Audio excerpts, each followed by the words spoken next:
so excited to be with you guys to kick off this next portion of our summer 2022 Legacy Circle A virtual experience. I am Melody Farrell. I am Skip's daughter, and I'm so excited to be with you guys today as we kick off our Listen series. So we are just loving this summer being with you guys, kind of being reunited in the Circle A family together, and going through the 1987 version of the Dynamic Living Seminar. I know has been so good for all of us. It's definitely been so good for me. And we're just loving hearing the feedback from you guys. So thank you for participating. Thank you for your generous donations. And thanks for being with us for this portion of our summer as well. I'll just give you a little kind of tidbit of where we're going with this Listen series, and then we're going to just kind of jump right in. As you guys know, I'm Skip's daughter. I've been around Circle A and Dynamic Living my whole life. I've been a part of a lot of what Dad's done as far as books and some of his later work with Dynamic Living, and definitely lots and lots of work at Circle A for many, many years. So, our whole family is kind of uniting in talking about what the legacy looks like moving on with Circle A and with Dynamic Living. And I'm really excited to be a part of that. So as some of you guys may know, I am a pastor here in Florida. And so we decided to come to my church to film this Listen series just because it's a good place for filming, honestly. So, we're going to just kind of jump into this series, and it's going to be 4 weeks, 4 segments. You guys can choose to listen and discuss it however you would like. But it's just kind of some additional content for this summer as we're thinking about dynamic living and all the things that we're learning and all of the things that we are remembering from what Skip taught us. So I'm just going to come right out and say at the beginning, I'm definitely not going to pretend to be my dad because I'm not my dad. I am on a journey of becoming the person that I am created to be, which I think has a lot of him in me. I think we all have a lot of him in us, to be honest. But I am a different person. And so my teaching style is different, and I'm not going to try and copy my dad. Nor am I going to pretend to have all the wisdom and all the answers. Not that my dad pretended to have all the wisdom and all the answers. He didn't, but he had a lot of them, right? And he had a lot of wisdom. I am coming to you with this series, and really with anything else I do in the future with Circle A and Dynamic Living, as a fellow student, as someone who is on the journey with all of you towards becoming all that we were created to be. And so I'm not here to give all the sage wisdom in the world, but I am here to share some things that I learned from my dad and some things that I've learned from many of you growing up around Circle A, and some things that I've learned in my own journey and from the Lord. And I hope that together, those things can help us all to become better listeners and more of who we're created to be. So that's really the heart of this particular portion of our summer together. But my hope is that the future of Circle A is really going to continue to be a collaborative experience where we are going to curate content together, and we're going to learn from each other. And we'll all be the teachers and the students together and share our stories together. And I think that's how we're going to continue to move the legacy forward and be a part of what Skip and Susan have put so many years and so much love and so much energy of bringing into the world.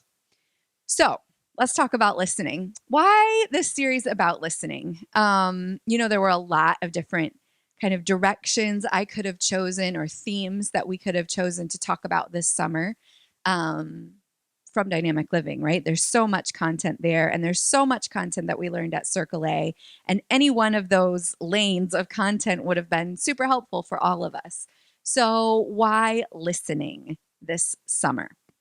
Well, I think a lot of it has to do with this moment that we're at in our culture, in our country, and in our world. I know we have a lot of international listeners and family as well, but certainly in the US, but really all over the world, we are in a cultural moment where we're really coming to a place of a kind of a post-truth society where truth doesn't have the meaning that it used to. And because of that, it's becoming harder and harder to listen.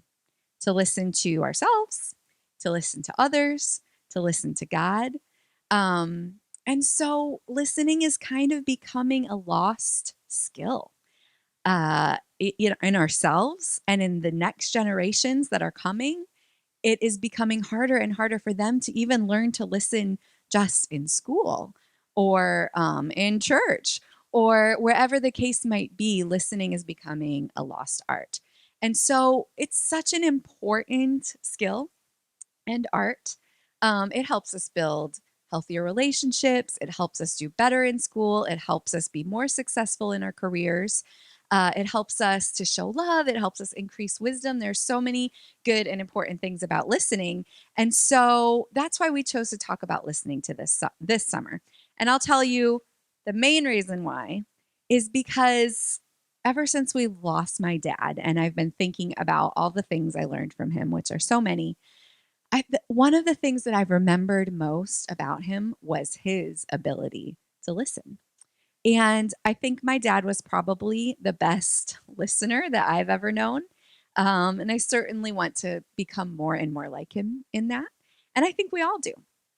Um, I am confident that any of you who knew him would affirm that claim that he's one of the best listeners that you've ever known as well. And I think that when he listened, he made people feel important and valued and loved. I know he made me feel those ways when he listened to me. And he said because he modeled such incredible listening, people trusted him to teach it. In fact, at Circle A, he held a specific class called communications class. And really, this class was a class about listening. And I'm sure many of you who came to Circle A, if you came to Circle A, you definitely went through communications class. It was one of the non-negotiable items on our schedule. And it was a really, really cool class where Dad would get together with the teams one by one, and he would go through some teaching and some exercises. And one of the exercises he did with each team that came through Circle A was called the shield. And the shield was basically a piece of paper with a shield on it with 6 different segments. And Dad would have the kids draw their answers to some questions that he asked them in that shield. And some of the questions were like, what is your greatest strength? Or what is your highest value? Or what is your biggest fear? So they were questions that really were very personal, very important, very deep questions. And he would have the kids draw their answers, and then he would have them go around the circle and share the answers to at least a couple of those questions. And when he did this, I always thought it was like a team building sort of exercise that he was doing. Like, we're going to share our deep things together. And as we share that in the team, we'll grow closer together. We'll get to know each other better, and that'll be great for the team. And that's kind of what I thought the main point of that exercise was. But as I look back on it now, and that certainly was a benefit, and it certainly did bring the team closer together. But what I have realized looking back on it is actually what my dad was doing was giving those kids a chance to be heard. My dad was listening to every single kid who came through Circle A. He listened to what they had to say about things that were important to them. And this was such a deeper intention than just having a team building exercise, because what those kids felt in those moments when he listened to them was love. He was giving them a chance to be loved by listening, by having a grown adult look into their eyes and hear their stories and listen. And when I stop and think for just a moment about how many lives were transformed just by that experience that those kids got, to have someone they looked up to and respected and admired really listen to them, it's pretty amazing. It's pretty amazing how much life change was given to those kids just from that experience. And there is just power. There is power in our listening, probably more power than we realize. And I think probably it was one of my dad's superpowers. I think I could go far enough to say that. And if you knew him, I think you might know that as well. Now, if you were a leadership team member at Circle A, which I know many of you were, you may have heard him refer to his bionic ear. Yes, that is the word that he used, bionic. I'm not sure where that came from, but it was like his superpower of hearing. And that, to be fair, it was kind of his mischievous side coming out a little bit because he did claim to have a bionic ear and he did demonstrate his bionic ear in the dining room at Circle A. So in the dining room at Circle A, we would all sit together in one big room, and there were tables all around the room. And at the front of the room, there was kind of a screen for our projector that was like a concave sort of screen. This was a very long time ago when the screens were like hard and shaped, and it was a concave screen. And if you sat in just the right spot in the room, you could hear what someone was saying all the way across the room because of the way that the sound bounced off of this screen. And so my dad always sat in exactly the right spot. And so he would just love to surprise the kids from time to time. He would hear what they were saying and he would go up to one of the tables with his little grin that you guys know that he had. And he would walk up and add a pertinent comment to the conversation or a loving correction to the conversation, always with a giggle. And the kids literally did think he had some sort of superhuman hearing to be able to hear what was going on from across the room. So while that was the screen and his mischievous side coming out, I think he did. I think he did have some superhuman hearing. And so we're going to think about that skill of listening for our next few sessions together. And I hope that we will learn more about what it means to truly listen. So let's think about this idea for a moment because it's kind of going to shape our studies for the next few sessions. And the idea is this: everyone wants to be heard. But if we communicate by trying to be heard, we are adding to the noise. So what if the way to truly be heard is to listen? To listen. Now that makes us stop and think, right? Because everyone wants to be heard. It's part of our desire as humans, I think, to be heard, to be understood, to be witnessed. And it feels so great when someone really does hear your perspective about a certain issue or topic or story or whatever the case might be, right? We feel validated by people when they hear what we have to say. But if we're trying to communicate only by trying to be heard, we're just adding to noise. So what if we flip that idea and first learn to listen? So, I can tell you one more thing about my dad. He was real good at listening first. Probably another thing that you know about him if you knew him much at all. When it came to group meetings or discussions at the dinner table or really in almost any social environment, my dad was often the quietest one in the room. He wouldn't kind of jump in there and assert his opinions if someone was having a debate or a discussion about really any idea. He wouldn't try to correct details if someone was telling a story. He would just be quiet and listen. And so eventually, people would realize that he hadn't added much to the conversation and they would ask for his opinion or his perspective on whatever the topic was. And then every ear in whatever room it was would listen to what he had to say.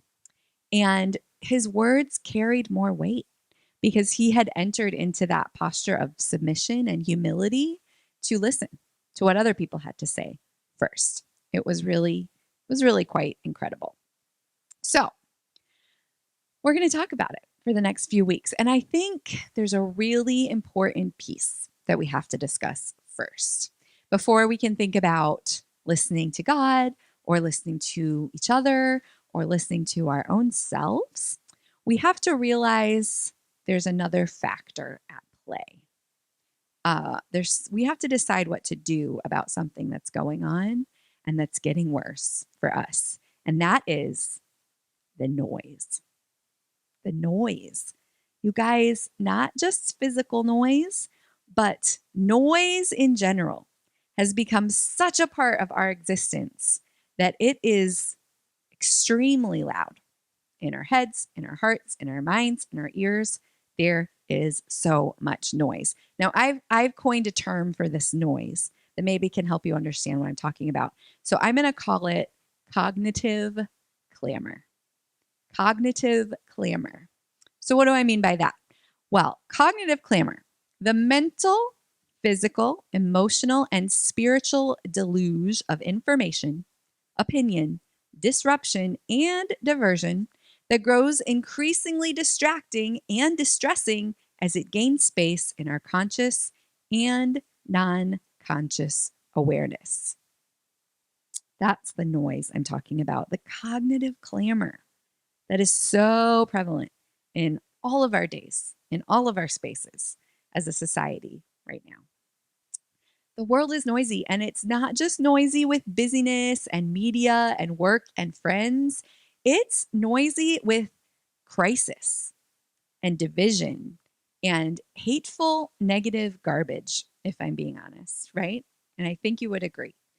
Our televisions and our social media feeds spew this stuff into our minds, into our hearts, into our homes, and it creates such a cognitive clamor for us to try and do the important work of listening, right? And we can end up so inundated with loud distractions and arguments and problems that it can feel very impossible to listen to anything worthwhile. Am I right? You know I'm right. This world is noisy and it can desensitize us. It can desensitize us to the reality that everything is too loud and no one can hear anything. Everything is too loud and no one can hear anything.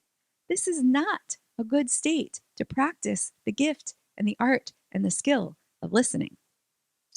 Now, I have discovered that I am rather sensitive to noise. And I'm not just talking about the cognitive clamor sort of noise. I'm talking about actual physical noise as well. Okay. I don't do well with excessive or conflicting noises. Let me give you an example. I have two girls. They are 13 and 10. They are absolutely incredible. And I am so excited that we are continuing the work of Circle A so that they can be involved, because it's been so formative for so many of us, and I'm so excited that they're going to get to be a part of it as well. So my girls, they love to listen to music and or a podcast in the mornings. They wake up, they are bouncing out of bed, they are ready for the day, and they want to listen to their music, they want to listen to their podcast in the mornings as we're getting ready for school. Now, I would strongly prefer silence in the mornings. Actual, pure, unadulterated silence is what I would choose to start my mornings with, but that's not a possibility. So as long as the girls keep their things at a reasonable volume, I can manage and I can maintain my inner peace. Okay, if there's music or if there's a podcast, as long as it's at a reasonable volume, I'm fine. But if they start playing both at the same time, I go a little, it's not great. It's not great for my inner peace. It frazzles my brain a little bit, and I get a little grumpy and I sort of space out. I sort of distance myself from the noise because I don't like to try and listening to two conflicting things at the same time. But then they try and talk to me. They try and talk to me and ask me questions and tell me things about their morning, and they're talking, and there's music and there's podcasts. And this is very difficult for me to manage, right? I usually have to end up confiscating the devices and saying, let's have a conversation.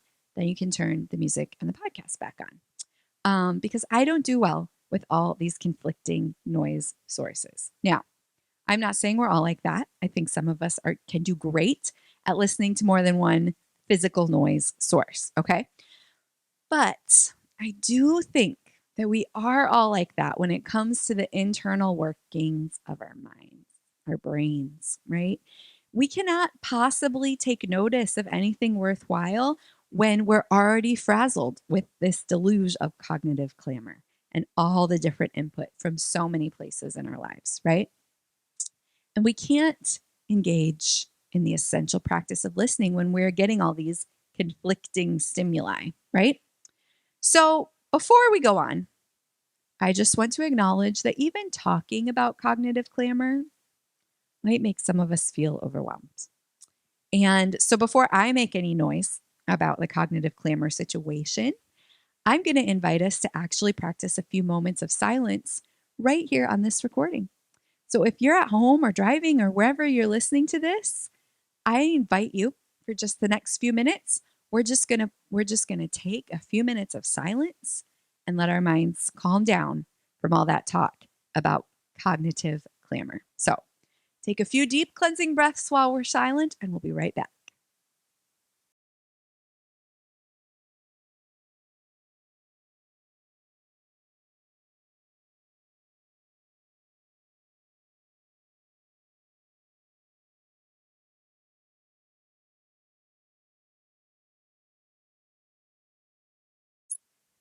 All right. That's better, right? Even just a brief clearing of that cognitive clamor can help our brains focus again. But I want you to notice something as we practice. Literally, that was probably less than a minute of silence. Did a part of you miss the clamor? Did a part of you pick up your phone and look for some other stimuli while you were waiting for this stimuli to continue? Or did it feel a little bit awkward in the silence? I think it does. I think it does for us because the other part of this noise problem is that the noise is addicting. It's addicting. Our brains get used to this constant flow of stimuli and it becomes addicting to our minds and our bodies. We're so accustomed to it that we think we need it. And we don't find very many places of actual stillness and silence. But this addiction, it's distressing us in ways that we're not even fully aware of. And it's distracting us from listening to sources of wisdom and truth and beauty and goodness and the things that our souls really need. So, what are we going to do then?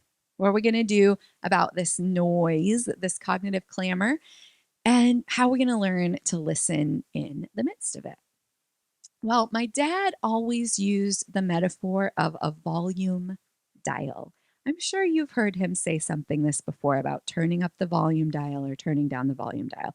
Now, I used this analogy in a message here at our church not too long ago, and the kids were in the service that day, and they looked at me with very blank stares.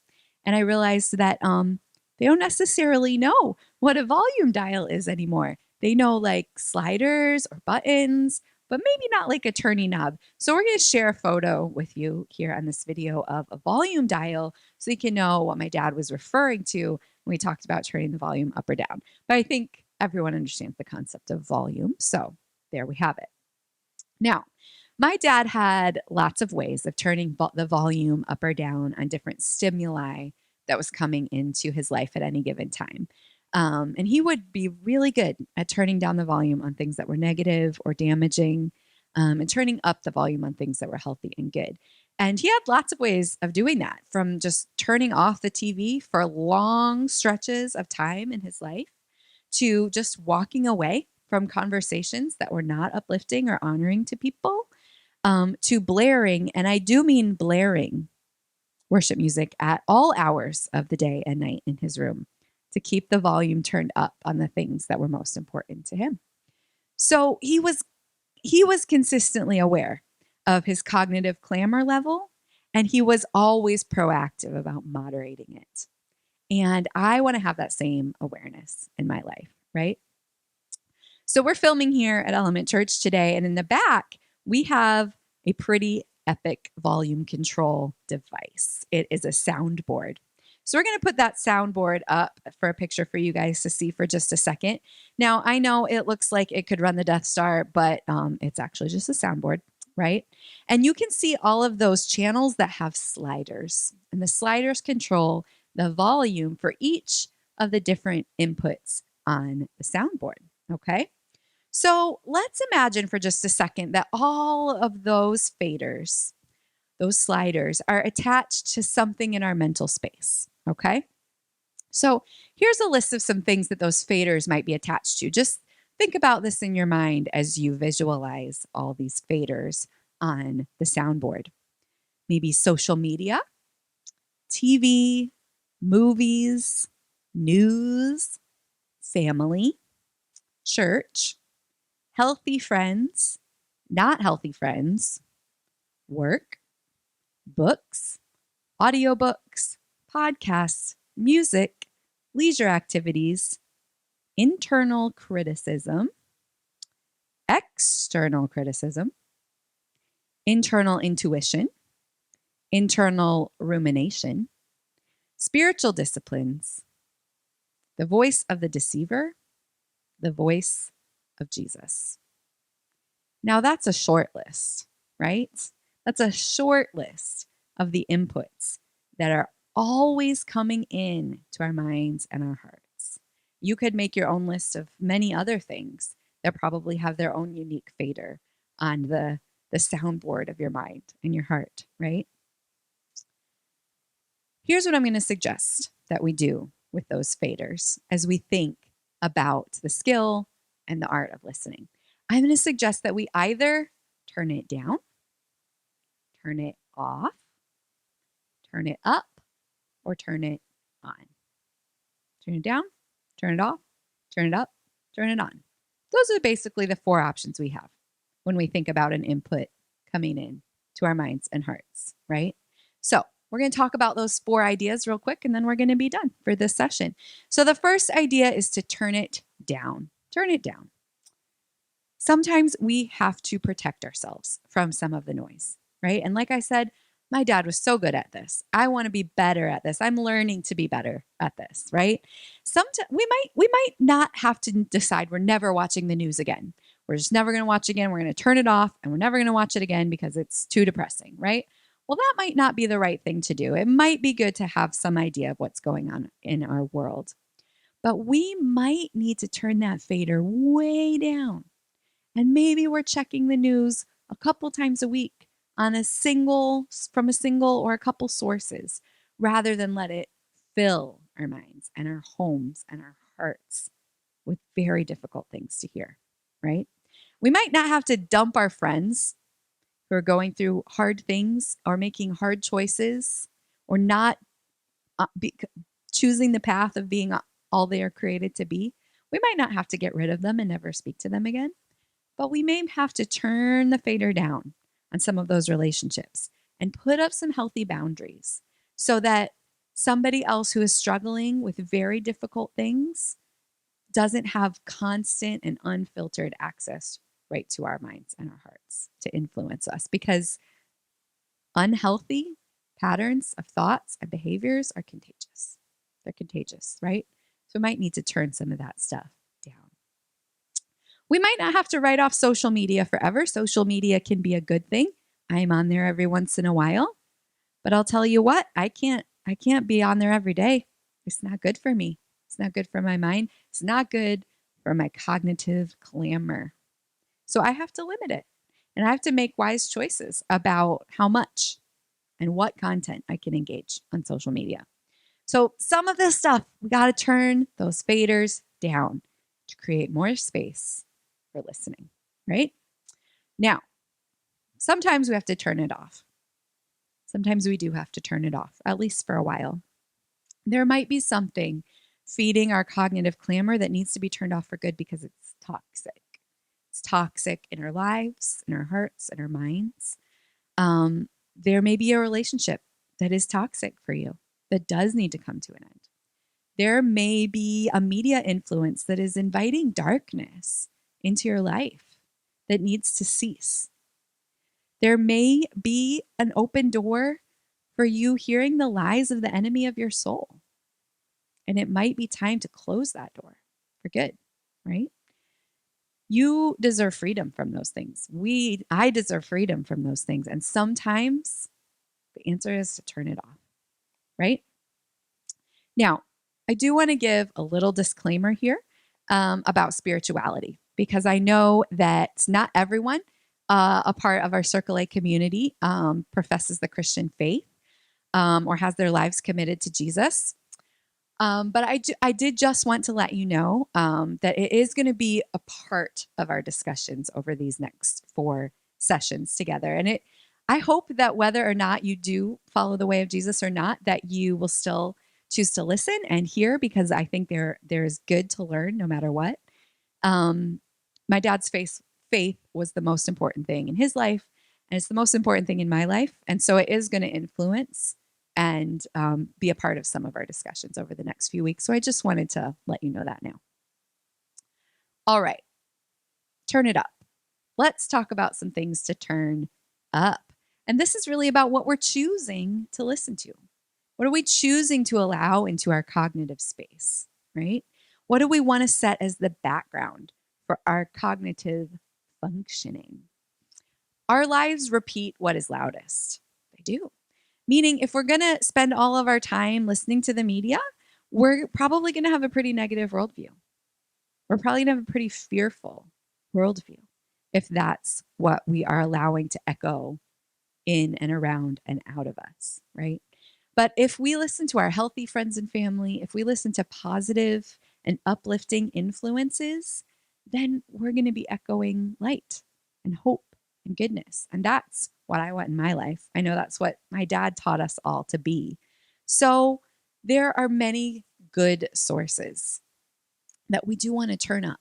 We do want to turn that volume up on. And we're going to, over the next few sessions, we're going to talk more about those things. So I'm going to leave that there for now.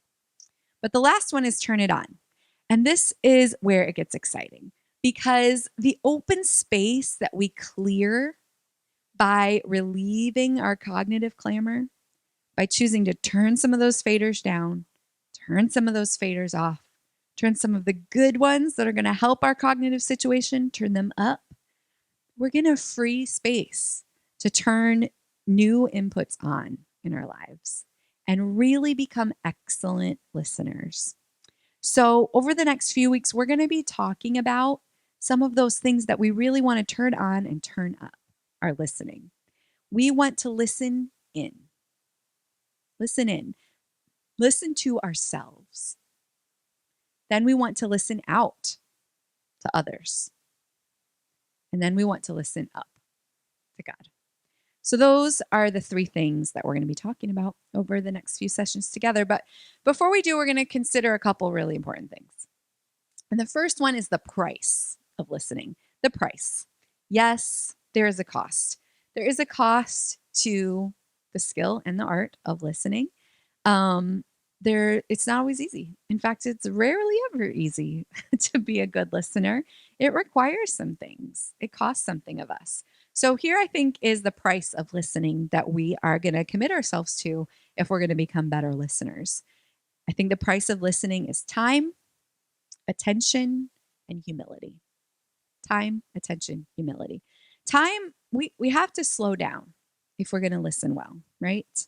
We can't listen on the run. We can't mix the soundboards of our heads in like 5 seconds flat, right? It's going to take time to slow down and to listen. Secondly, it's going to take attention. It's going to take our focus, right? We can't set it and forget it on these sliders because the inputs from all of these different sources into our cognitive clamor, they're changing all the time. And so we have to have our fingers on these sliders ready to adjust at any given moment, kind of all the time, if we want to keep our ears tuned to what's most important that's going on around us. So it's going to take attention. So time, attention, and lastly, humility. And it's a big one. It's probably the biggest one, especially when it comes to the relational part of listening, right? We have to put aside our ego. We have to put aside our agenda and our narratives that we're clinging to. We have to put aside our pride. And if we can't make the sacrifice to do that, then we're not going to relieve the cognitive clamor enough to listen, because those things, pride and narratives that we're stuck in and our own agenda, those can be really loud in the cognitive clamor arena. So it takes the humility to turn those things down in order to really listen, right? It's hard, but it's worth it. So finally today, to wrap up, as we finish, we're going to talk about the blessing of listening, the blessing. And I'm going to read what the book of Proverbs says about it. This was one of my dad's favorite passages to read in Proverbs. He read it every session at Circle A. So I'm going to read this to us to remind us of the blessing of listening. So here's what it says in Proverbs 2. My child, listen to what I say and treasure my commands. Tune your ears to wisdom and concentrate on understanding. Cry out for insight and ask for understanding. Search for them as you would for silver. Seek them like hidden treasures. Then you will understand what it means to fear the Lord, and you will gain knowledge of God. For the Lord grants wisdom. From his mouth comes knowledge and understanding. He grants a treasure of common sense to the honest. He is a shield to those who walk with integrity. He guards the paths of the just and protects those who are faithful to him. Then you will understand what is right and just and fair, and you will find the right way to go. For wisdom will enter your heart, and knowledge will fill you with joy. Wise choices will watch over you, and understanding will keep you safe. It's a pretty beautiful life offered to those who choose to listen to wisdom, right? Your heart will be filled with joy, and knowledge will fill you, and understanding will keep you safe. I'd love to say yes to that. And I know saying yes to that is going to require listening.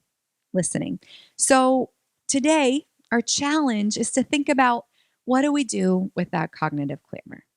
How can we reduce the noise that's going on in our lives so that we can have the bandwidth to hear what's most important, to hear what's most important in ourselves, to hear what's most important from others, and to hear what's most important from God. So I'll leave you with that for now, and I'll see you next time. Thanks for listening.